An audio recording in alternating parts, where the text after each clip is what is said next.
We're very close to reaching 1,000 subscribers. Once we hit 1K subscribers, one lucky subscriber will win the latest Apple MacBook Pro through a random lottery draw. Subscribe now. I have spent 11 years trying to describe the sound a mountain makes when it decides you don't belong inside it. And I still can't do it properly. It isn't a crack. It isn't thunder. It's a pressure that arrives in your teeth first, then your chest. And by the time your ears understand it as noise, the noise is already over and the dust is already moving. That was how the world ended for me. 3 miles down in the Kestrel Deep. And I didn't even know the world was ending. I thought only my small part of it was. My name is Ansel Crook.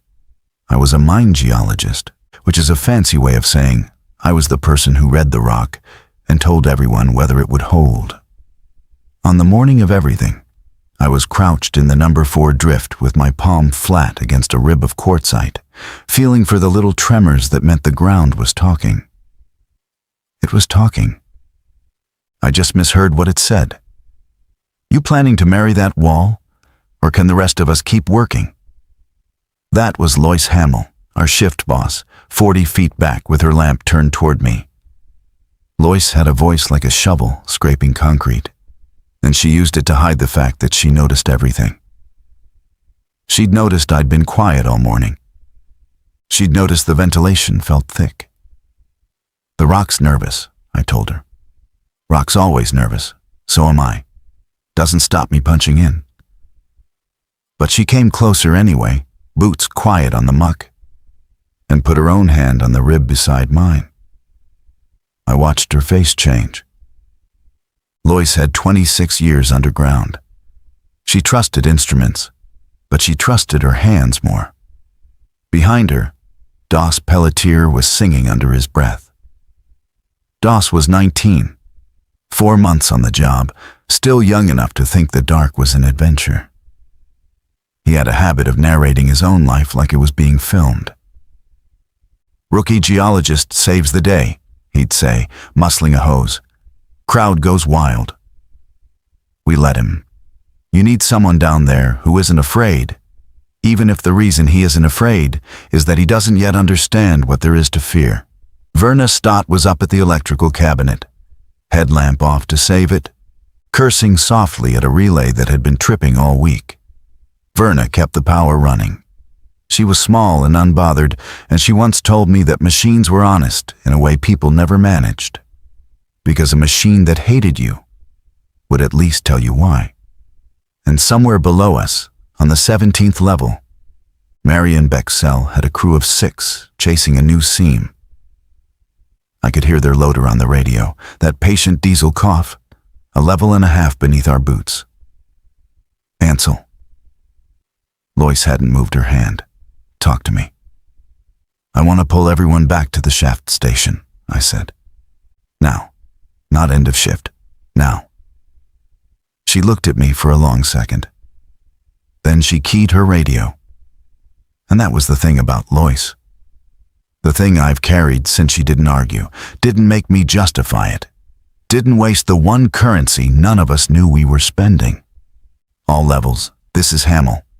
Pull to station. We're going topside early. The mountain answered before she finished. I've told you I can't describe it. I'll try anyway. It was as if the entire weight above us, the 3 miles of granite and schist and ancient patient stone, took a single step to the left. The floor jumped. Doss stopped singing. Verna's cabinet threw a blue arc that printed itself on my eyes, and then every lamp in the drift died at once. And the dark that came down was the oldest dark there is. The dark that was here before the sun was invented. Somewhere water started running that had not been running before. Lamps, Lois said, calm, terribly calm. Personal lamps. Sound off. Crook. Here. Pelletier. Hey, here. I'm here. Stott. A pause that lasted a year. Then, from up by the ruined cabinet. Here, my cabinet slag, boss. 3 of them. 3 voices in the black beside mine. And below us, where Marion Bexell's loader had been coughing its patient cough, there was now no sound at all except the water, finding its way down through the broken mountain, feeling for us the same way I had been feeling for it. I understood in that moment that the ground had finally told me the truth, and I had heard it exactly 1 heartbeat too late. Personal cap lamps are meant to last 10 hours. That was the first number I did in my head, and I did it before I did anything else, because numbers were the handholds I used to keep from falling into the panic that was standing right behind me, breathing on my neck. 4 lamps, 10 hours each if we were lucky, and we would not be lucky. Call it 7, because 2 of us had been running long shifts and the batteries were tired.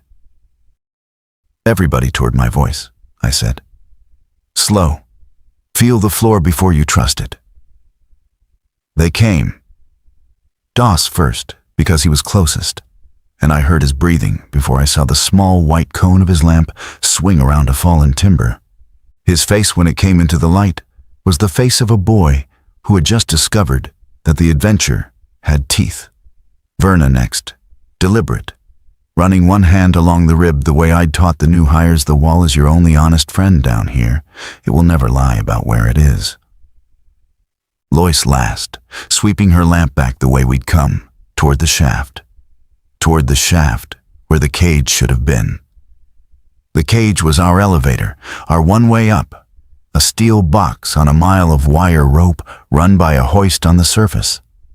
When we reached the station, Lois put her lamp on the gate, and we all understood at the same moment. The shaft was choked. Not fully, I could see maybe 15 feet up before the beam died on a plug of broken rock and twisted steel where the timber sets had failed. The cage was somewhere above that plug, or below it, or crushed inside it. It did not matter which. It was not coming for us. Okay, Lois said. Okay. She said it twice, the way you pat a spooked horse. Bexell, Verna said.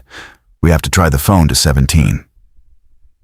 The mind phone at the station was a heavy old handset in a yellow box, wired down every level. Verna cranked it. We all leaned in as if proximity would help. It rang, that dry mechanical burr, into nothing. She cranked again. On the 3rd try, there was a click, and then breathing, ragged and wet. And then a voice I almost didn't recognize as Marion Bexell's, because Marion Bexell was the steadiest man I'd ever worked beside. Water, he said, coming up fast. Lost Okafor and the loader. We're on the ramp, high side, but the ramp's gone above us. Ansel, that you?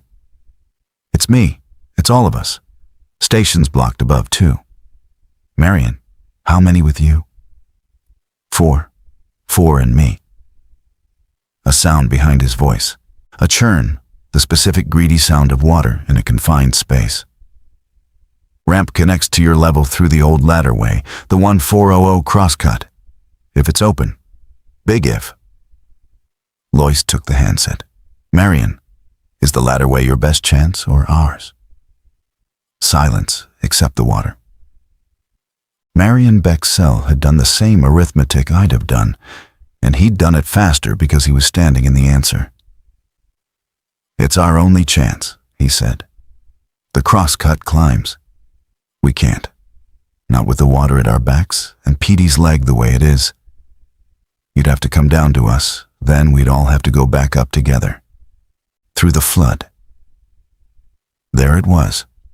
The whole thing laid out flat on a mind phone in the dark.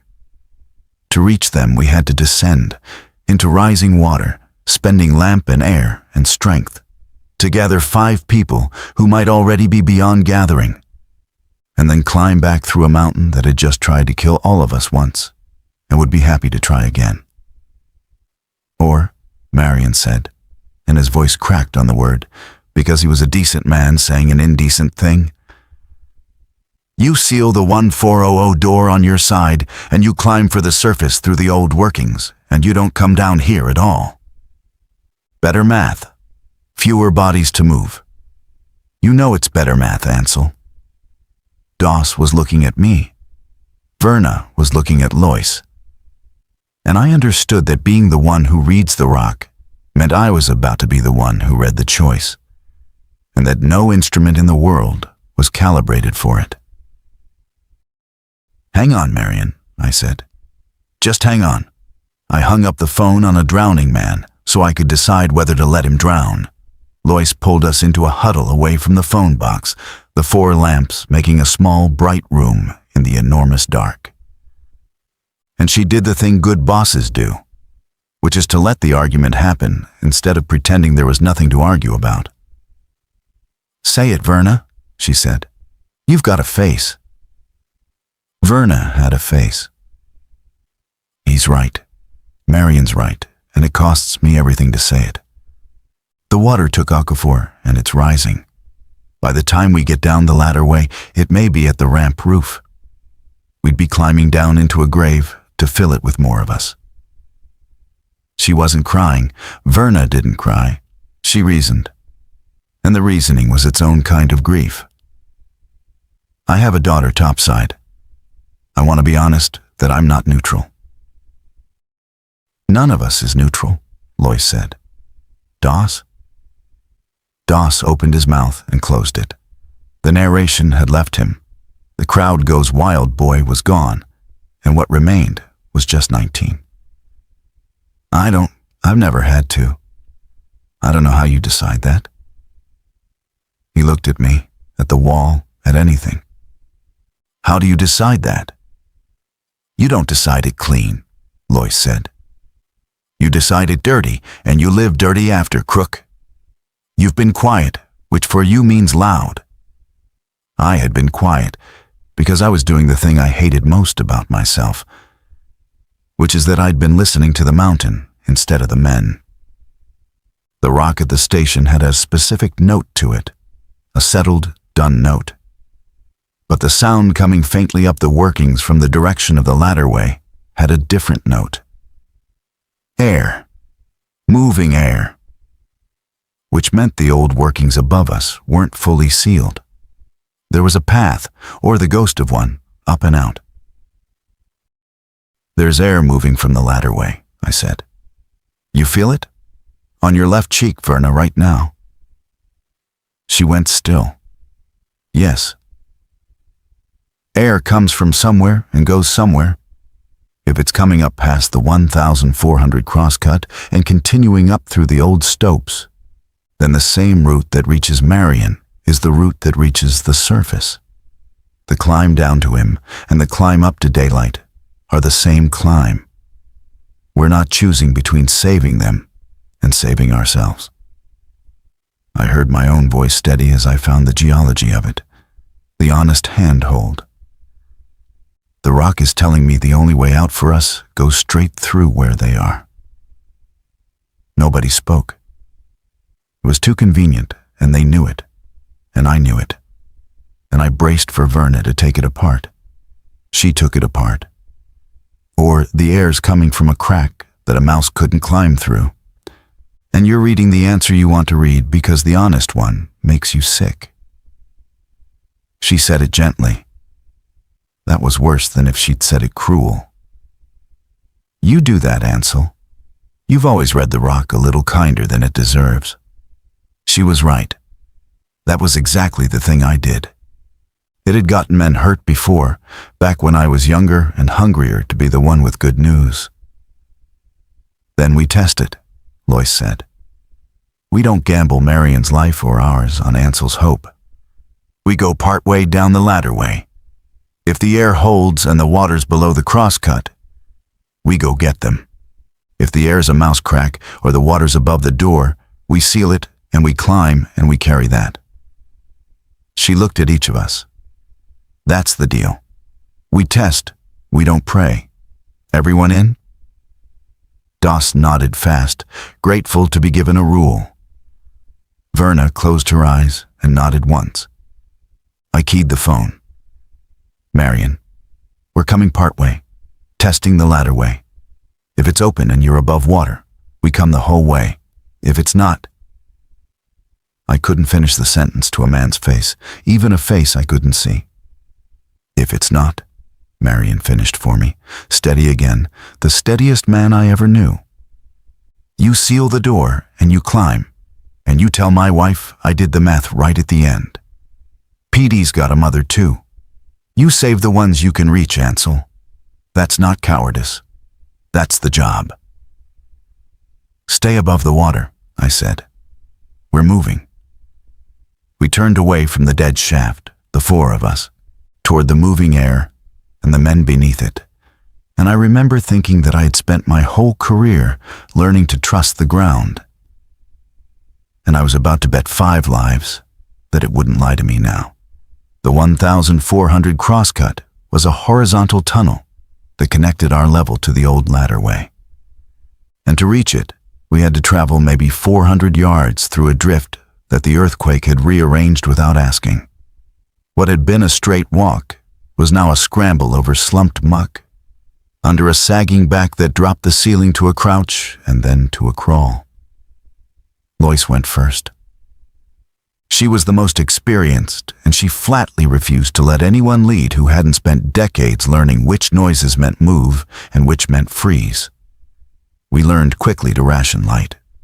2 lamps on, 2 off, trading as we went, so that at any moment we had a bright pair and a resting pair. It halved our sight and doubled our hours. Doss hated the dark lamp stretches. I could hear it in his breathing, that shallow rabbit rhythm. Verna talked to him through them, low and constant, not comfort exactly, just company. Left hand on the wall, right hand on my pack. You're not lost if you're touching something that knows the way. The air kept moving against our faces. That was the thing I clung to. As long as it moved, I hadn't lied. We reached the crosscut and found the ladderway door, a steel bulkhead meant to control ventilation, hung in a concrete frame. It was shut but not sealed, and around its edges the moving air whistled thin and cold, coming up from below. Lois put her hand on the door and then her ear. Water, she said, but not close. There's fall space below. We opened the door. The ladderway dropped away beneath us, a near vertical shaft with steel ladders bolted in flights between little rest platforms, going down into black that our lamps couldn't finish. And rising up it, unmistakable now, the churn of flood. But Lois was right. There was space. The water hadn't taken the ladderway yet. Marion, Lois called down, and her shovel voice went down the shaft and came back thinned. Bexell, you there? A long pause, then far below, small. Here, on the ramp landing. Water's at my knees and rising. How many ladders down? 6 flights, maybe 7 the count's off. Some's collapsed. Petey can't climb, his legs crushed at the shin. Reyes has a bad hand. The other 3 can move. Marion's voice climbed the shaft in pieces. Ansel, the air you feel it comes down from above the door, yeah? Keeps going up past your level? Yes. Then this is your road out. I wasn't sure. I couldn't see it from down here. A sound that might have been a laugh or a sob. Turns out I needed you to read the rock after all. We went down. This is the part I've never told anyone in full, because it's the part where the story stops being about a mine and starts being about what people are for. 6 flights of ladder in a shaft with rising water below and failing lamps above. And at the bottom, 5 people who had already made their peace and now had to unmake it. Had to hope again, which is a crueler thing to ask of a person than despair. Petey Aldous, 23, with a shin that the loader had folded the wrong way, was the problem we couldn't math around. He could not climb, and we could not carry a man up a vertical ladder shaft, not 7 flights, not without dropping him or dying with him. It was Verna who solved it, because Verna understood machines, and a human harness rig is only a machine made of rope and trust. She had us strip the safety lines off the ladder flights and off our own belts. And she rigged a hauling system, a crude block using a beam and a bight of cable, so that Petey's weight was shared between the man below, pushing, and the two above hauling. Doss, who was strongest, took the bottom. He put a man twice his experience on his back, and he climbed with him a foot at a time, and he did not narrate a single word of it. "Rookie earns his ticket," I said to him at one platform, because someone had to give him back a piece of himself. He laughed, wrecked and wet. "Crowd's real quiet, boss." "Crowd's holding its breath," I said. "So climb." We climbed. 9 people now in a shaft built for far fewer, 4 lamps down to 3, the water rising below us with a patience that felt personal. And above us, somewhere above us, a mountain that had already made up its mind. And a moving thread of air that was either the way home or the cruelest lie the ground had ever told me. We lost a lamp at the top of the ladderway, Verna's, simply guttering out to a dull ember and then to nothing. And she pocketed it without comment, because a dead lamp is still a container, and containers matter. 3 lamps for 9 people. I did that number too. I did all the numbers. It was the only work I had left that I knew how to do well. Above the ladderway door, the old workings began the parts of the mine that had been abandoned decades before any of us were hired, mapped in faded ink on plans that Adeline Grady had spent her career updating, and that none of us had brought down, because who plans to climb out through the ghost of a mine? Adeline. Otz. I haven't mentioned her because she wasn't with us, and the not being with us is its own wound. Otz was our surveyor, the one who knew the old workings better than the engineers who'd sealed them. She'd been topside that morning, in the survey office by the head frame. Later, I would spend a great deal of the rest of my life imagining what happened to her up there, while we were climbing toward her, and never knowing which is the specific torture the mountain reserved for me. But down in it, in the climb, I didn't know to grieve her yet. I only knew that we were entering country none of us had walked, and that the air was still moving, up and up, and that I had to trust it a little further each hour. Marion took the back with me. Lois broke trail. Between us, we spread the wounded Petey in the middle with the haul rig, Reyes with his ruined hand favoring it against his chest. A woman named Ocon, with a gash on her scalp that had stopped bleeding and left her gray.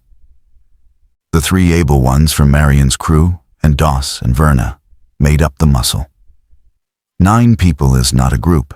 It's a small nation, and it needs governing. Lois governed. She set a rhythm: climb, rest, count heads, drink, climb. And she enforced it against the 2 enemies of the deep, which are hurry and despair, and which look nothing alike but kill you the same way. Hurry makes you put your foot where the rock is rotten. Despair makes you sit down. Lois would not let us do either. The old workings were beautiful and terrible. We passed through a stope, an enormous mined-out chamber, big as a cathedral, its walls hung with the frozen drip of 100 years of mineral water. And our 3 lamps couldn't find the roof of it. We passed timber sets so old they'd turned to iron-hard black glass. We passed once, a lunch pail sitting on a ledge, rusted through, left by some miner in 19-something who had walked out at the end of his shift, never knowing that a man named Ansel Crook would find his pail in the last light of a dying age and feel, absurdly, less alone. "Talk to me about the air," Marion said quietly, beside me, as we rested on a stope floor. "Still rising, still cool. If it's coming from surface, it means there's an opening up there, a raise or an old audit, something that daylights. And if it's not from surface? Then it's from a fissure the quake opened, and it goes somewhere I can't follow, and we climb until we can't. Marion nodded slowly. He was quiet a while. Then, Okafor went under holding the loader controls, trying to build us a ramp with the last of the diesel. He knew he wasn't getting out. He did it anyway so the rest could get high enough for you to reach. He wasn't looking at me. I keep thinking a man like that. The world can't afford to lose him. And then I think that's not how it works. The world loses him and keeps me. And there's no accounting, there's no ledger that balances. You just climb with the ones who are left. I didn't have anything to say that was equal to it, so I said the only true thing I had. The ones who are left are climbing because he built them a floor. That's not nothing. That's most things, actually. Marion looked at me then, in the small light, and something passed between us that I've never had words for, and have stopped trying to find them. And he said, "Get us to your air, geologist." And we stood up and we climbed. The trouble with hope is that it makes you spend recklessly. And by the second day, we'd stopped calling it ours. We'd crossed into days we were nearly out of everything that spends. 2 lamps now. Water gone except what we could catch from the walls, licking mineral dampness off our own gloves like animals. And the air, my beautiful moving thread of proof, had done a thing that stopped my heart. It had reversed. I felt it on the back of my neck first, at a junction where 3 old drifts met. And I stopped so suddenly that Reyes walked into me. The air that had been climbing with us, rising past our faces for 2 days, was now sliding downward, back the way we'd come. "What?" Lois said, reading my body. "What is it?" I didn't want to say it. Saying it would make it real to 8 other people who were running on the fumes of my reading. But Lois had made a deal at the start we test. We don't pray, and I owed her the honest instrument. "The air changed direction," I said. "It's going down now, not up." The silence that followed had a texture to it, a weight. 9 people processing that their only navigational truth had just inverted. "Meaning what?" Verna said, not accusing, gathering data. "Meaning air moves for a reason. It was rising because warm air inside the mountain was going up and out an opening. If it's sinking now..." I made myself finish it. It could mean the outside got colder than the inside, so the flow reversed. Day and night. Cold night air falling into the workings. Which would actually mean we're close to an opening. Or it could mean the opening I was following collapsed, and the air's just settling, dying, like a fire that's used up its draft. "Which?" said Doss, very small. "I don't know." And I made myself say the worst thing. This is the part where I want to read it kind. Verna already caught me doing it once. So I'm telling you I don't know. And I'm telling you that the kind reading and the true reading both fit the same evidence. And I can't separate them from in here. Marion set Petey down against the wall. Petey had gone quiet and hot, his crushed leg turning against him. And we all knew what that meant, and none of us said it. Marion crouched by the boy and gave him the last of his own water. Then turned to the junction where 3 drifts went 3 directions into dark. "So we have 3 doors," Marion said, "and an air that changes its mind, and a geologist who's honest enough to say he can't read it. That's the situation. Let's not pretend it's better." He looked at me. "Give me the geology anyway, not the certainty. The odds. What does the rock say about each door, best you can?" And that was the gift Marion Bexell gave me, right there. The reframing that I've carried longer than any other single moment of my life. He didn't ask me to be certain. He asked me to be useful inside my uncertainty. He turned my terror of being wrong into a job I could do. I went to each door. I put my hand on the ribs.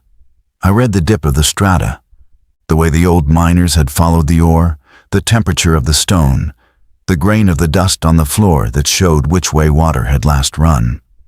Left drift climbs, but the rock's rotten, it's in a fault gouge. It'll be blocked. Center holds, but it's flat. It won't gain us height. Right? I stopped. The right drift's rock was the same competent quartzite I'd had my hand on the morning the world ended, 3 miles below, a lifetime ago. Right is good rock, and it climbs, and the cold air's strongest here at its mouth. If I'm reading kind, it's the way out.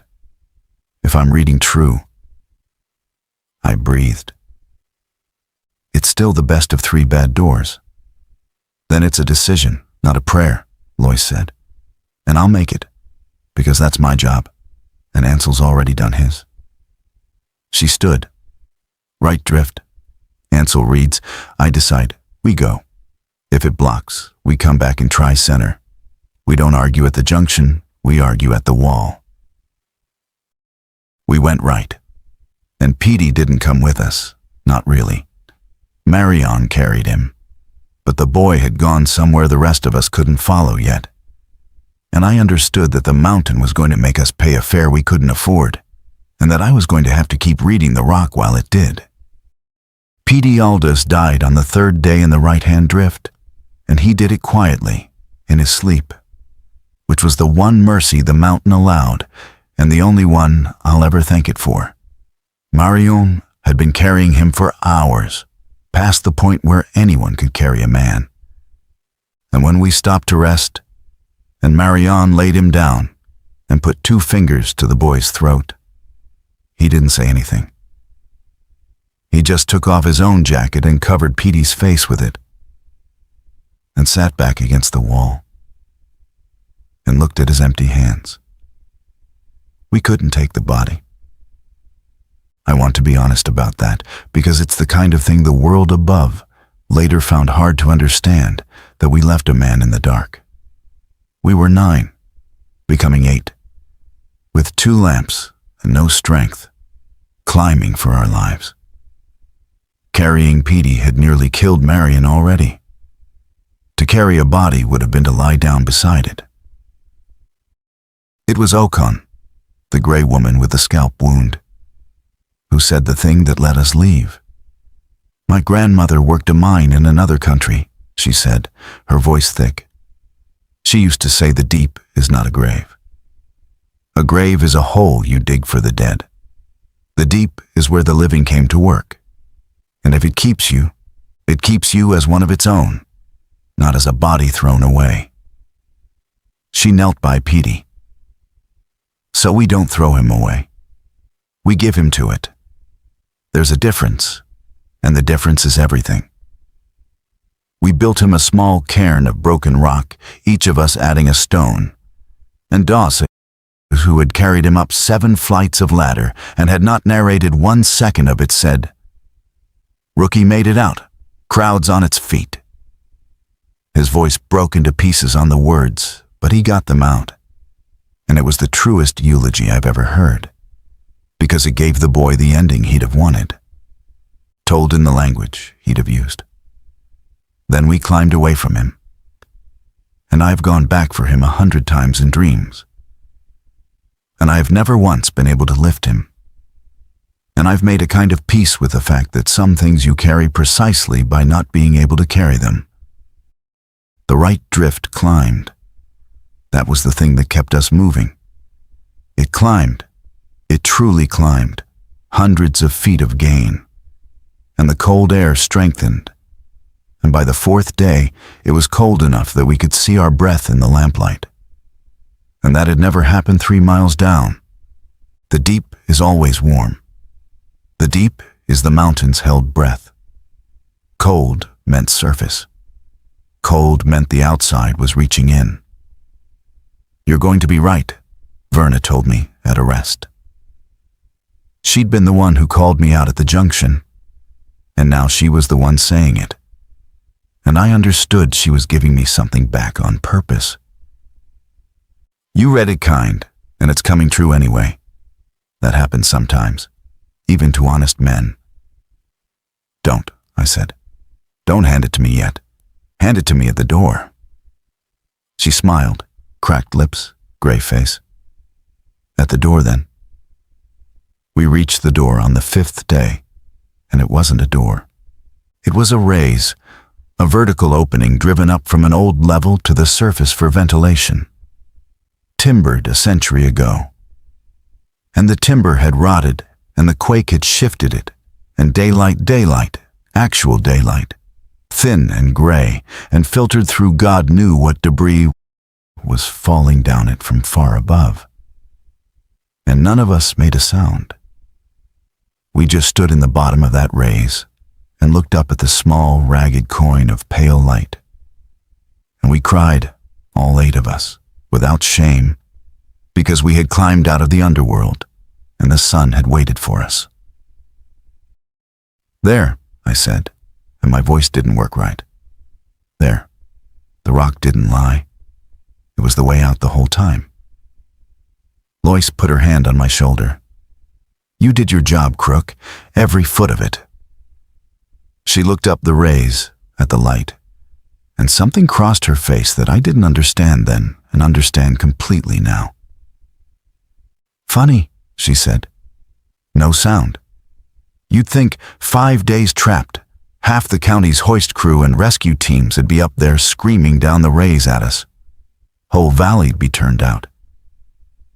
She frowned at the silent light. "It's awful quiet up there." I didn't answer. I was already climbing toward it. I had spent 5 days learning that the mountain tells the truth if you're brave enough to hear it. And I had not yet learned that the mountain was the last honest thing left in the world, and that everything above it had, in the days we spent climbing, quietly stopped speaking.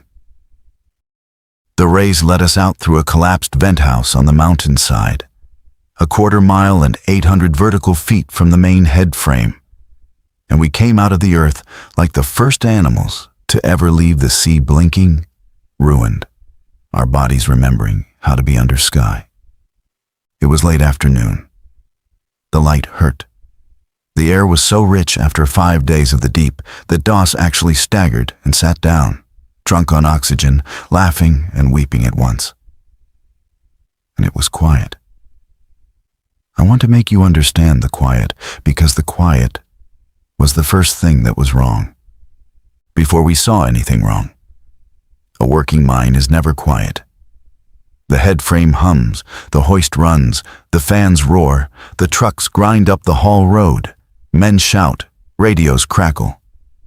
Even at night there's a shift underground, and a skeleton crew up top. There is always the sound of humans doing the enormous work of pulling wealth out of the earth. There was no sound. Not machine, not voice, not one. "Maybe they pulled everyone off," Verna said, "after the quake evacuated the site." But she said it the way you name a hope you don't believe. And her hand had found the grip of the utility knife on her belt. We came down the mountainside toward the main works, and the wrongness accumulated the way water had accumulated in the latter way, first a trickle, then a flood.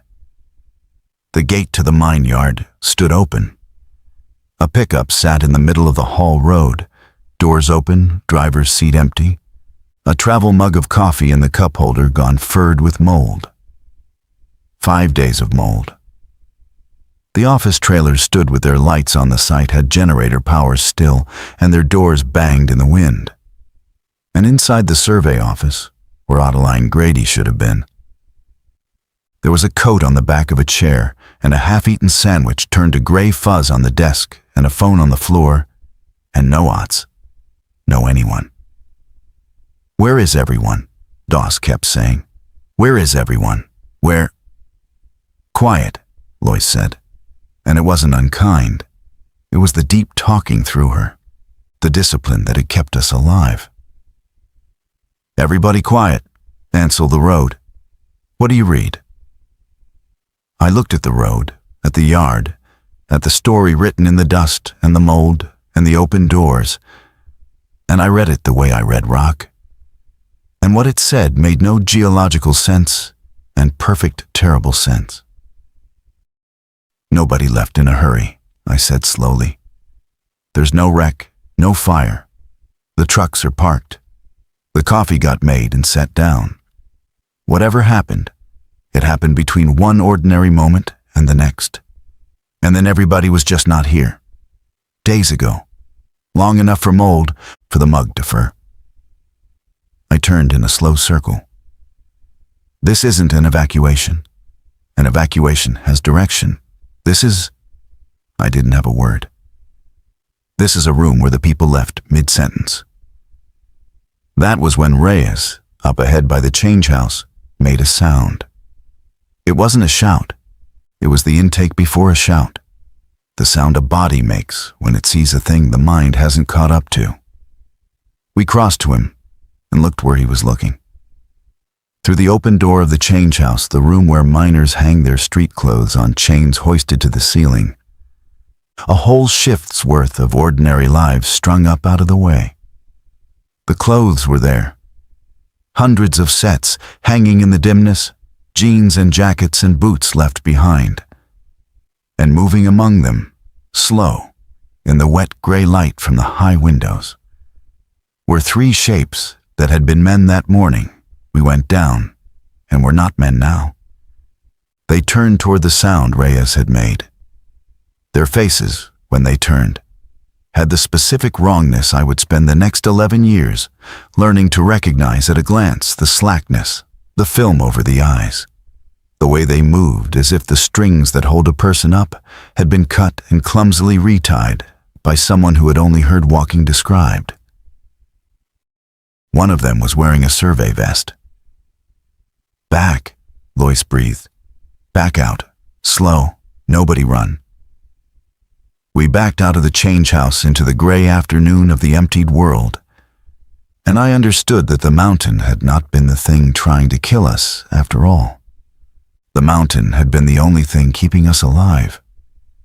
It had sealed us 3 miles down and held us there, safe in the deep, while up here, in the light, in 5 short days, something had walked in and unmade every human being it touched.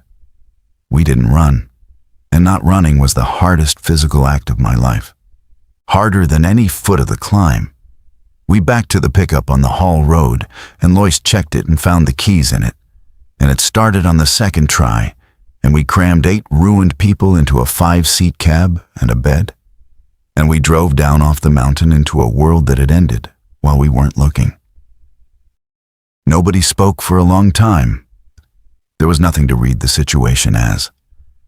We had spent 5 days building a shared language of the deep air, rock, lamp, climb, and that language had no words for this. For the emptied gas station with its pumps still humming. For the school bus stopped crossways in the road with its door open and its seats empty. For the dog, a golden retriever, trotting down the yellow line toward us with a leash still clipped to its collar and dragging behind it, looking for a hand that was gone.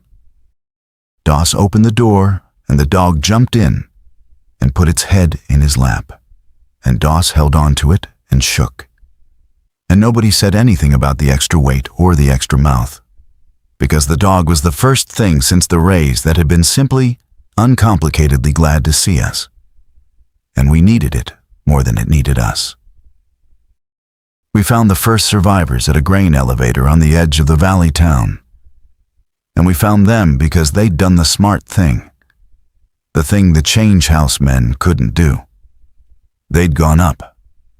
The elevator was a tower of steel bins with a single exterior ladder. And someone had cut the ladder's lower flights away. And there was a woman on the top platform with a hunting rifle who watched us climb out of the truck and called down, in a voice cracked from disuse and fear. "Are you bit? Any of you bit?" "We don't know what that means," Lois called up. "We've been underground 5 days, kestrel deep. The quake trapped us. We just got out, lady. We don't know anything." There was a long silence from the platform. Then the woman lowered the rifle a degree, and I saw her do the arithmetic that everyone up here had apparently learned to do the arithmetic of whether strangers were a resource or a threat. And I saw her decide. And it was the second gift a stranger gave me in that week, and it saved all 8 of our lives. "Underground," she said. 5 days. A sound that was almost a laugh, almost a sob. "You lucky, stupid, lucky people. You slept through the whole thing." She threw down a rope ladder. "Come up, slow, hands where I can see them. And keep that dog quiet, they come for sound." Her name was Tova Brandt, and she had been the manager of the grain elevator. And she had watched the world end from 100 feet up while it happened at the speed of a rumor.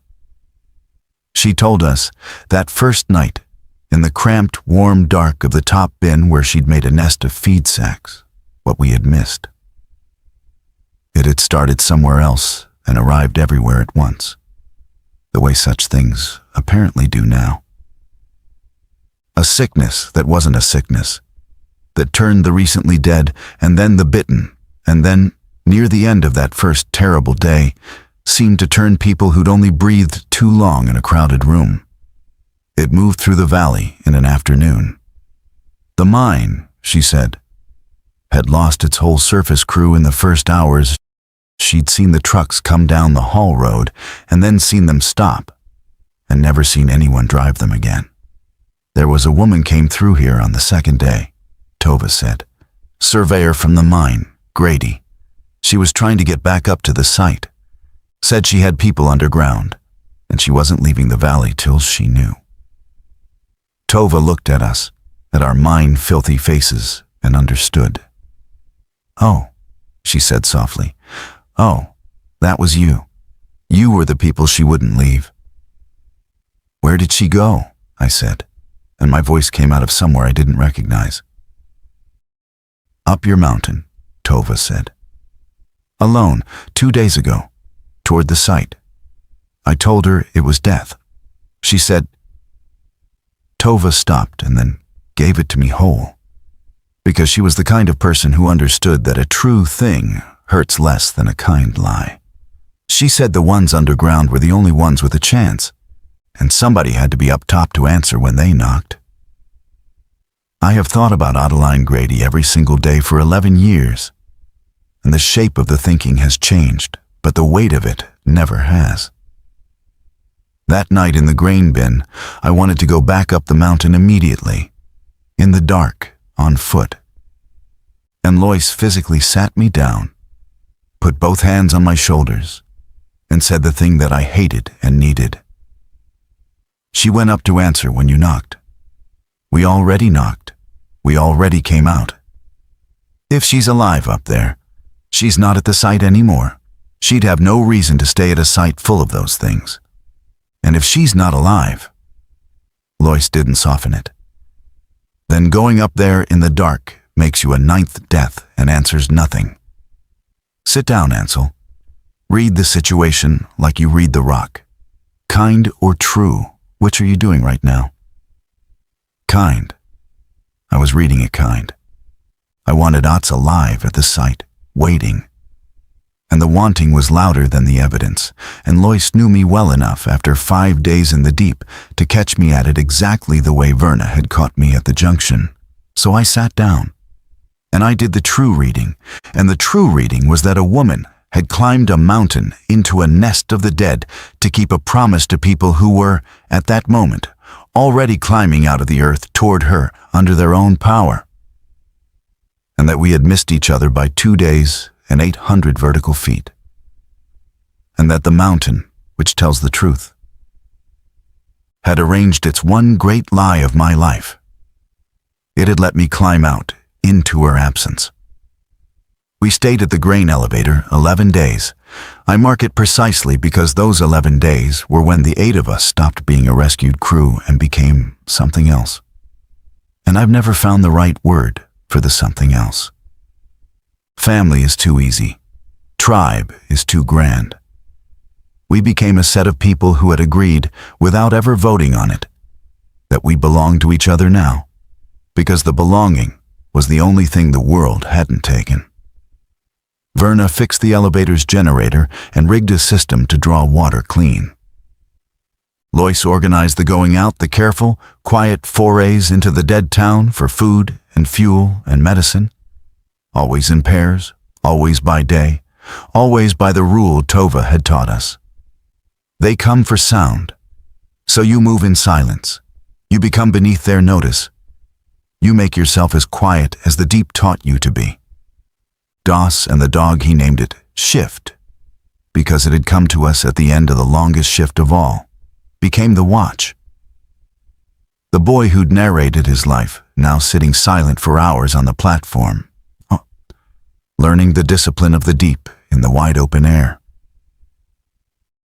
And Marion Bexell, who had lost his whole crew and a boy named Petey and done the arithmetic right at the end and hated himself for how right it had been. Marion became the one who held us to the harder standard. Because on the 6th day, we found other survivors, a man and 2 half-grown kids, hiding in a drainage culvert, half-starved, and the old arithmetic reared up, the change house arithmetic, the resource or threat calculus that the dead world had taught everyone above ground to run. 3 more mouths, someone said. I won't say who, because we all thought it, and only one of us was honest enough to say it. We're stretched thin as it is. And Marion, who had more right than any of us to be hard, who had watched the world's ledger refuse to balance in the deep, stood up and said, "No, we don't do that. Down there, we came for people we couldn't reach, and the ground made it work. Up here, we can reach these 3. I carried a boy up 7 ladders and buried him in the dark, and I will not spend the rest of whatever's left agreeing that people are numbers. Bring them up, feed them. That's the whole conversation." And that was the whole conversation. We brought them up. And I understood that the thing we had learned in the deep, that you climb with the ones who are left, that you build a floor for the ones behind you, the way Okafor had built one for us, with the last of his diesel, was not a rule for the mine. It was the only rule there was going to be in the silent world from now on. There's a thing that happens to people who survive together in the dark that I have never been able to explain to anyone who hasn't. And 11 years on, I've stopped trying and started just living it. It's this. The ordinary hierarchy of the world above dissolves, and a truer one takes its place, built not on money or title, but on what you can actually do when the lights go out. Verna, who had been a mid-level electrician, became the most important person in whatever we built, because she understood how honest machines were and how to keep them honest. Lois, who'd been a shift boss, kept being a shift boss. But now the shift was survival, and the boss's whole job was refusing to let hurry or despair kill us. Doss, the rookie, turned out to have the steadiest nerves of any of us once he understood the stakes were real. The narration had been armor, and once the armor came off, there was flint underneath. And me, the one who read the rock, I want to tell you what I became, because it's the heart of everything. It's the thing I climbed 3 miles to learn. In the dead world, we needed shelter, and everyone's instinct. Tova's, the Culvert family's, every survivor we ever met in those first years, was to go up. Up the elevator, up into buildings, onto rooftops, high where the dead were slow to follow. And it worked mostly at first. But high places are exposed to weather, and to other living people gone bad. And they're death traps if the one way up gets cut. And they have no water and no growing room. And I watched a dozen rooftop communities die that first winter for reasons that had nothing to do with the dead. I knew a better answer because I'd spent my life in it. I knew the earth. Not the deep, never the deep again. None of us could go back 3 miles down, and I wouldn't have asked it. But the shallow earth, the old adits and portals of the played-out mines that dotted our valley, driven horizontal into hillsides, dry and cool and defensible, with a single mouth you could close and a constant temperature that meant you'd never freeze and never bake. And if you knew how to read the rock, which I did, which was the one thing I was, for you could tell which ones would hold and which would kill you. We go into the hill, I told them. That first autumn, when the cold began to come down off the mountains and the elevator became a freezing steel chimney. Not down, in. There's an attic 2 miles east, the old Marion Bexell. And I stopped, because the mine shared his name, some ancestor or coincidence. And Marion himself laughed. The first real laugh I'd heard from him since Petey. The old workings there are dry and the rock's competent, and there's a spring in the third crosscut. One mouth. We can hold it against the dead, and against the weather, and against the winter. I've read it. It's true, not kind. I checked myself twice. And they trusted me. That's the part that still undoes me. 8 people, and then 12. And then by spring, 30. Trusted the geologist to read the earth and tell them where the living could live. And I did. And I was right. Because Marion had taught me in the deep to be useful inside my uncertainty, and Verna had taught me to never read kind when true was on the table. And Lois had taught me that a decision is not a prayer. We named it the Deep, our home in the hillside, which was a joke and not a joke. It was shallow, 30 feet in, a horizontal home in the honest rock. But we called it the Deep because the deep was where we'd learned who we were. And over the mouth of it, on a beam Verna salvaged, Doss carved the only creed we ever agreed on. The thing Ocon's grandmother had known, and Okafor had proven with the last of his diesel, and Marion had made law at the culvert. The deep is not a grave. It's where the living come to work. I need to tell you about the day I stopped waiting for Adeline Grady, because it was the day I understood what the whole ordeal had actually been about. And it wasn't about the mine at all. It was our second spring in the hillside. We were 31 people.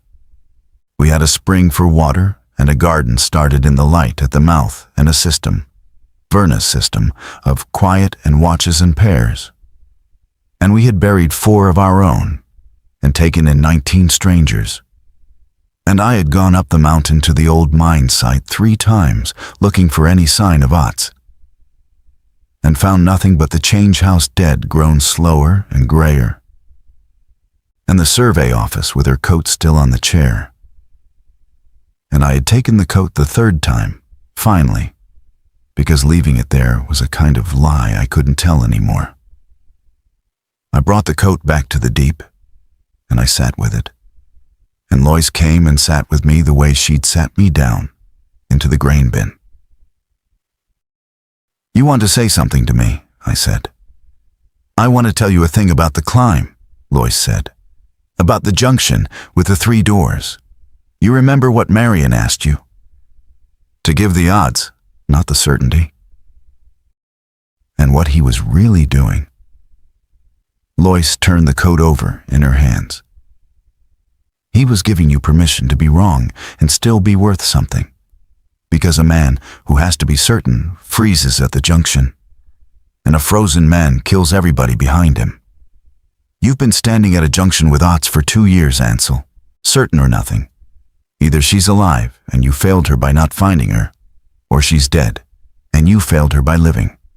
2 doors, and you've been frozen between them. "There's a 3rd door," I said, because I could feel it, the way I'd felt the good rock in the right-hand drift. "There's always a 3rd door. You taught me that." Lois put the coat in my hands. "She climbed a mountain into the dead to answer when you knocked. She didn't fail, and you didn't fail. You just missed each other, in the dark, by 2 days. That's not a moral failing. That's the deep. Sometimes the ground arranges it so the 2 people trying hardest to reach each other pass in different tunnels. It's not anybody's fault. It's just true." She stood. You don't have to know what happened to her to know what she was. And what she was somebody who understood the creed before we ever carved it. Somebody who knew the deep is not a grave. She went into it as one of its own, not thrown away. I sat with the coat a long time. And then I did the thing I've told myself was the bravest thing I ever did. Braver than any foot of the climb. Which was to stop reading the situation kind, and stop reading it true, and start doing the only thing left. Which was to read it whole, to hold both doors open at once. Ott's alive and Ott's gone. And to stop demanding the mountain tell me which. And to love her in the not knowing. I gave her coat to the culvert man's oldest kid, who'd grown a foot and had none of his own. And I told him whose it was. And I made him promise to say her name sometimes when he wore it. Ottoline Grady. She wouldn't leave the valley till she knew. He wears it still. He's a grown man now, with kids of his own, and he still says her name. And that's the only afterlife I believe in anymore. And it's enough. That night, I understood what the 3 miles had been for. I'd spent my career learning to read the earth, thinking the earth was the thing I was reading. But the earth was just the school. What I'd actually been learning, down there in the honest dark, was how to be useful inside my uncertainty, how to build a floor for the ones behind me, how to hold 2 truths at once without freezing between them. The dead world above didn't need a man who could read rock. It needed a man who'd learned 3 miles down that survival isn't the point. Belonging is the point. Being one of the deep's own, not a body thrown away. The mind hadn't trapped me. It had held me. It had kept me safe in the honest dark and taught me the one thing I'd need up here. And then it had let me climb out into the ruined light, exactly late enough that I'd have to build the world back myself. With the 7 others it let me keep. 11 years is long enough that the deep is not a refuge anymore. It's a place. Children have been born in the hillside who have never seen a working streetlight and don't miss it. Who think of the dead the way I once thought of bad rock. A hazard you learn to read and move around, not a horror. We are 140 people now, spread across 3 old workings linked by paths we keep quiet and clear. And we trade with 2 other communities in the next valleys. And we have a school, and Verna's grandchildren keep her honest machines running. And Lois, gone gray and slow, still refuses to let anyone die of hurry or despair. But I want to end on the thing that happened last spring, because it's the reason I finally sat down to tell this whole thing. And because it closed a circle I didn't know was still open. A group came over the mountains from the east. Survivors, a dozen of them, in bad shape. And among them, an old woman who, when she heard the name of our place and heard it was run by mine people, asked to see the one who read the rock. They brought her to me. She was ancient, bird-like, with a surveyor's habit of looking at a room and measuring it before she looked at your face. She had known Ottoline Grady, before, years before, at another mine, another life. And she'd heard a story, passed hand to hand across the dead valleys, the way all our stories move now, about a surveyor in the first days who'd climbed a mountain into the dead to wait for people trapped below. And who, the story said, though stories grow in the telling, had made it back down alive months later, half mad and alone, and walked west out of the valley saying she'd waited as long as she could, but no one had ever knocked, and she couldn't stay where the not knocking was. West, not up the mountain to die. West, alive, into the enormous silent country, carrying the belief that we'd never made it out. I will never know if the story is true. That's the last thing the mountain did to me. The shape of my whole life, it gave me a door that will not close. Ott's alive. walking west 11 years ago. An old woman by now, if she's anything, out there somewhere under the same silent sky, believing to this day that the people she climbed a mountain for died in the dark. Orat's gone, and the story just the valley's way of giving a good death a better one. I used to think not knowing was the cruelest thing. I was wrong. Not knowing is just the deep, arranging it so that two people who tried their hardest to reach each other pass in different tunnels. What I do now, what the whole ordeal taught me to do, is hold the door open. I've sent word west with every trader who'll carry it. A message, the only message that matters, phrased the way she'd understand. We knocked, we got out, 8 of us and more since. The deep held us and let us go. If you hear this, we answered, come home. The living came to work, and the work is waiting for you. I don't know if it'll ever reach her. I've made peace with the not knowing, which is different from giving up. The way holding two truths at once is different from believing neither. Doss, he's not a rookie anymore. He's a broad, gray-templed man who leads the Eastern working. And still, on good nights, narrates his life for the children. Asked me once why I keep sending the message, when I'll probably never know if it lands. Because Okafor built us a floor with the last of his diesel and never knew if we climbed it, I told him. Because Ots climbed a mountain to answer a knock that came 2 days late.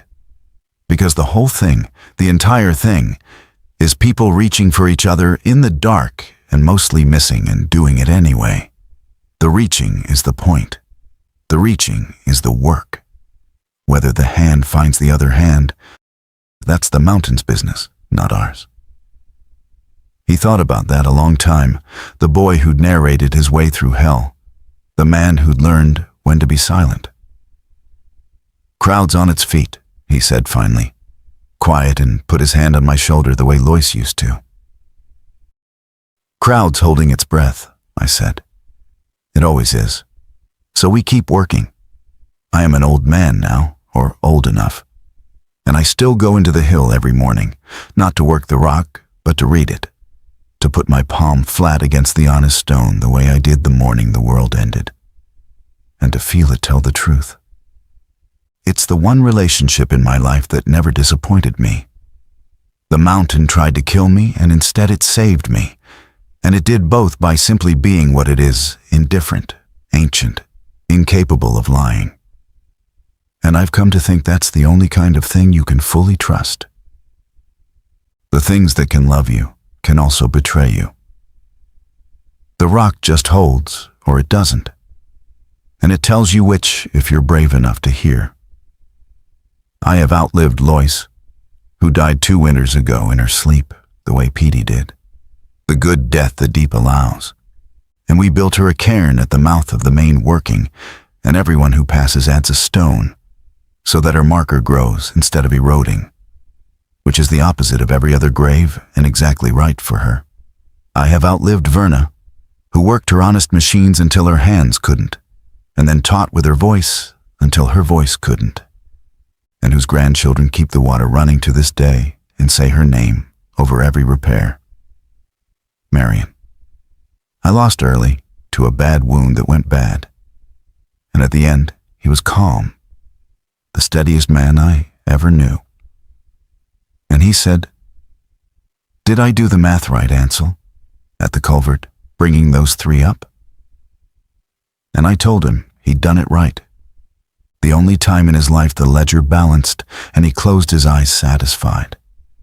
And I've never told a truer thing.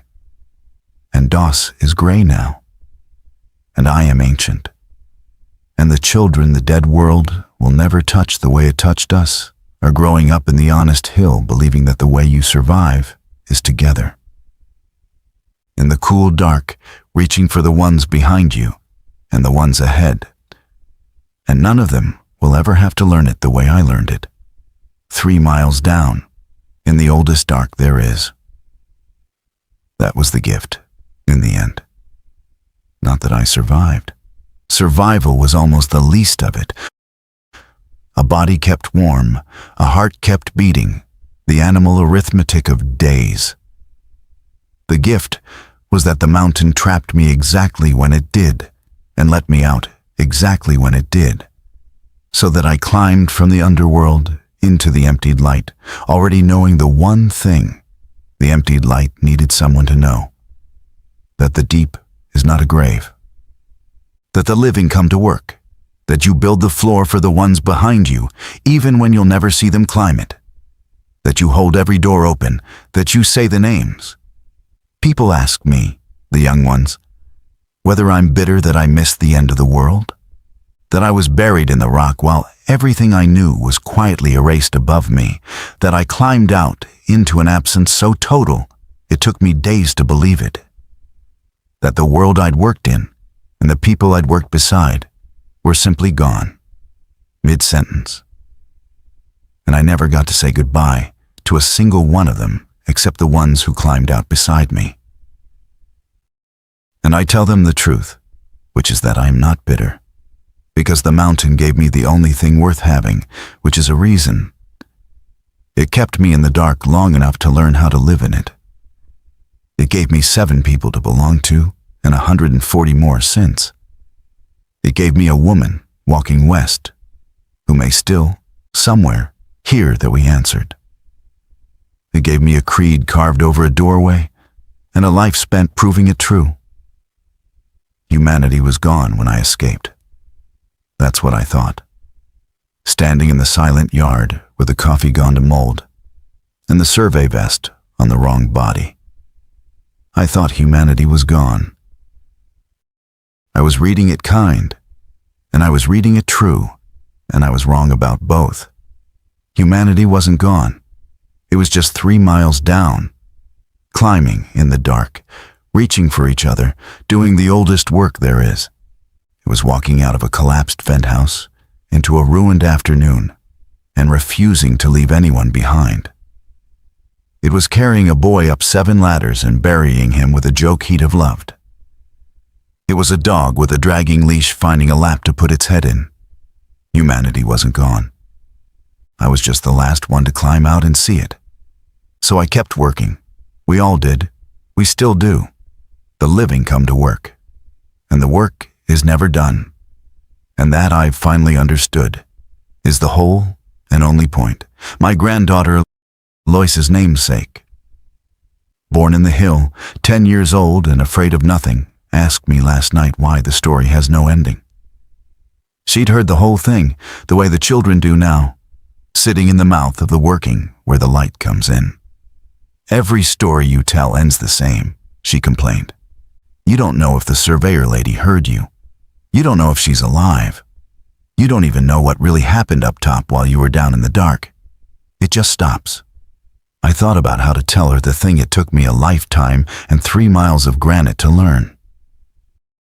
When I was underground, I said, I wanted the rock to tell me for certain which way was out. And it wouldn't. It only ever gave me odds and honest guesses and my own 2 hands against the wall. I thought that was the rock being cruel. It wasn't. It was the rock teaching me that you don't get certainty. You get a direction and a reason, and people to climb with, and you go. She frowned, the way her grandmother used to. That's not an ending. No, I said. It's better than an ending. An ending is a door that closes. I've spent 11 years keeping every door open. The one to the woman walking west. The one to the friends I buried. The one to the world that vanished while I was down in the honest dark. I keep them open on purpose. That's not knowing. That's love, done properly. She sat with that. Outside, the valley was quiet, but it was our quiet now, the living kind. Say her name, I told her. The surveyor. Just sometimes. That's how we answer the knock. Adeline Grady, my granddaughter said. And somewhere, I choose to believe, a door stayed open.